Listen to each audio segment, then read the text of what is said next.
नमस्कार. मी दिव्या आणि शिवानीची आई वंदना. आजपर्यंत मी माझ्या दोन्ही मुलींशी कायम वेगवेगळं वागत आले.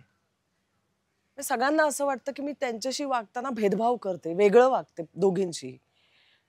पण त्या जसं वागल्या ना, तसंच मी त्यांच्याशी वागले. शिवानीने कायम माझा मार खाल्लाय, ओरडा खाल्लाय. आणि दिव्यावर मी कायम प्रेम केलंय, तिला समजून घेतलंय. पण तसं नाहीये. खरं तर मी शिवानीने सुधरावं, चांगलं वागावं म्हणूनच तिला ओरडत होते. पण मला कायम असं वाटत होतं की तिने मुलीसारखं राहावं, मुलीसारखं वागावं. शिवानीने वेळप्रसंगी माझा मार खाल्ला, ओरडाही खाल्ला. पण तिने माझ्याबद्दल मनात कधी राग नाही धरला. कधीच मला उलटून बोलली नाही. आईला कायम असंच वाटत असतं ना की मुलींचं चांगलं व्हावं. आणि ते कदाचित शिवानीला माहिती होतं. आमच्या दोघींच्या म्हणजे मायलेकींच्या नात्यात शिवानीकडून कधीच अंतर पडलं नाही. तुम्ही ही काळजी करू नका. कारण खऱ्या अर्थाने मुलं झाल्यावरच तर आपण पालक होतो.